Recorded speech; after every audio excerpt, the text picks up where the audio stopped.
నమస్కారం ప్రజలారా, మీరు చూసిరు మొన్న మన దేశ హోంశాఖ మంత్రి అంబేద్కర్ ద్వారా నడుపుతున్న పార్లమెంట్ సాక్షిగా అంబేద్కర్ ని హేళన చేస్తూ మాట్లాడారు. అంబేద్కర్ అంబేద్కర్ అంబేద్కర్ అని 100 సార్లు అంటే అదేదో అనుడు దేవుని పేరు తీసుంటే ఈ పాటికి 7 జన్మల స్వర్గం లభిస్తుండే అన్నట్టు. मान्यवर अभी एक फैशन हो गया है अंबेडकर अंबेडकर अंबेडकर अंबेडकर अंबेडकर अंबेडकर इतना नाम अगर भगवान का लेते तो 7 जन्मों तक स्वर्ग मिल जाता. అంబేద్కర్ ని హేళన చేస్తూ మాట్లాడారు. అంటే దీన్ని కొంతమంది బీజేపీ సన్నాసులు సపోర్ట్ చేస్తారు. ఈవెన్ మనం ఎంతో నాలెడ్జ్ ఉందనుకున్న చంద్రబాబు నాయుడు కూడా దీన్ని సపోర్ట్ చేస్తూ మాట్లాడారు. సో కొంతమంది బీజేపీ అందరికంటే కొంతమంది బీజేపీ కుక్కలకి ఎవరికైతే అంబేద్కర్ వాల్యూ తెలియదో వాళ్ళకు ఒకసారి అంబేద్కర్ చరిత్ర, ఆయన బయోగ్రఫీ ఒకసారి మీకు గుర్తు తెచ్చుకోండి. అంబేద్కర్ గారు పుట్టినప్పుడు ఈ దేశంలో దళితులు, గిరిజనులు వీళ్ళంతా అండదాంతనులకు వస్తుండే. అంటే వాళ్ళని ముట్టుకుంటే పాపం, వాళ్ళు తాగిన నీళ్ళు తాగితే పాపం, వాళ్ళు నడుస్తున్న నేలపై నడుస్తే పాపం అన్నట్టు.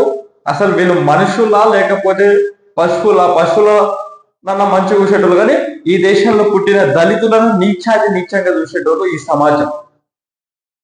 అలాంటి మా దళితుల జాతి, దళితులు అంటే మీరు కేవలం 2-3 కులాలు కాదు, ఓ 2-3 కులాలు తప్ప మిగతా అందరూ కూడా ఆ టైంలో దళితుల లెక్కనే కన్సిడర్ చేస్తారు.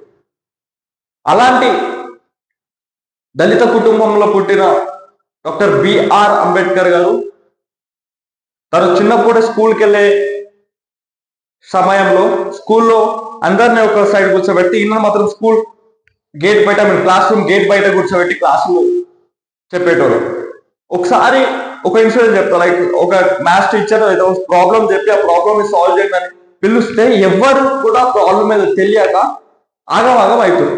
కానీ డాక్టర్ బిఆర్ అంబేద్కర్ నేను ఆ ప్రాబ్లం చేస్తాను అని చెప్పి వెళ్ళి బోర్డు దగ్గరికి వెళ్ళబోతుంటే మిగతా కుల పిల్లలందరూ వచ్చి అక్కడ మా టిఫిన్ బాక్స్లు ఉన్నాయి, డాక్టర్ బిఆర్ అంబేద్కర్ అటు సైడ్ నుంచి వెళ్తే మా టిఫిన్ బాక్స్ మైలా పడిపోతుంది, సో ఆయనకి వెళ్ళనియొద్దని ఆయన ఆపేసారు. అంటే అంత అవమానాన్ని ఫేస్ చేసి ఈరోజు ఆయన ఎంత గొప్పగా ఎదిగిందో మీ అందరూ తెలుసు.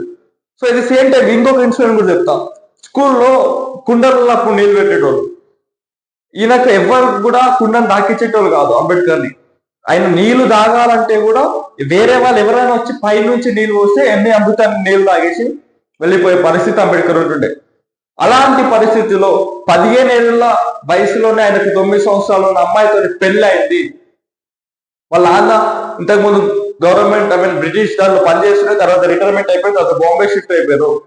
అలాంటి ఒక ఎట్లా అంటే అసలు పైసలు కూడా లేని కుటుంబంలో 15 మంది పిల్లలు పుట్టిన 7 మంది చనిపోయి 6 మంది మిగిలిరు.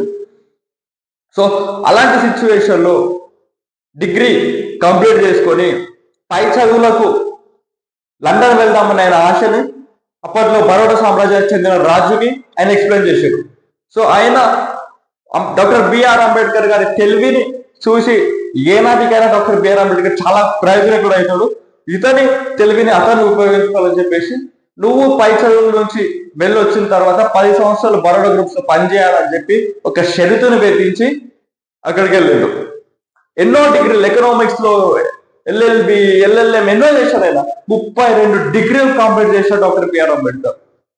32 డిగ్రీలు ఇప్పటి వరకు ఆయన 1956లో చనిపోయాడు. ఇప్పటి వరకు ఏ భారతీయుడు కూడా అన్ని డిగ్రీలు కంప్లీట్ చేయలేదు. సో దాని తర్వాత ఇండియాకి వచ్చేసిన తర్వాత కొన్ని రోజులు బరోడాలో పనిచేసిన తర్వాత రాజీనామా అయ్యి తర్వాత దళితులను ఈ దేశంలో అంటరాని తరంగా చూస్తూ తన జాతిని బాగుపరచుకోవడానికి ఆయన తన జాతి కోసం ఉద్యోగాలు వదులుకుంటూ, జడ్జి అయ్యే అవకాశం వదులుకుంటూ, ఎన్నెన్నో వదులుకొని రాజకీయాల్లో అడుగుపెట్టి తన జాతి కోసం పోరాడి తన జాతి కోసమే నిరంతరం బతుకుతున్నా అన్నట్టు చేసి రాత్రి 2 అయినా 3 అయినా తన జాతికి ఏ రకంగా మంచి చేయాలనే ఒక ఆలోచనతో మాత్రమే బతికిన వ్యక్తి doctor B R Ambedkar.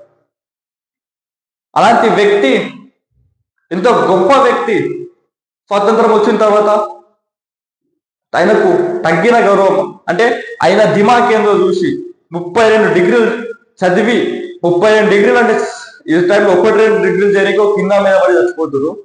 Fake certificate తీసుకొచ్చిన నా కొడుకు ఈరోజు అంబేద్కర్ గురించి మాట్లాడుతారు అంటే ఎంత సిగ్గుచేటు. 32 డిగ్రీలు చేసి ప్రపంచంలోనే అతి పెద్ద రాజ్యాంగ నిర్మాతంలో ఆయన ఒక పాలై, ఆ నిర్మాణంలో ఆయన ఒక పాలు మాత్రమే కాదు ముఖ్య పాత్ర పోషించి ఈరోజు ఇంత గొప్ప రాజ్యాంగాన్ని దేశానికి అందిస్తే, ఈరోజు మీ అందరూ తెలుసు నార్త్ ఇండియాలో వీళ్ళు ఎన్ని ఫేక్ ప్రచారాలు జవహర్లాల్ నెహ్రూ పైన చేసినా కానీ ఆయన ఇప్పటికి కూడా ది గ్రేటెస్ట్ ప్రైమ్ మినిస్టర్ ఉండడానికి ముఖ్య కారణం డాక్టర్ బిఆర్ అంబేద్కర్ గారి రాజ్యాంగం.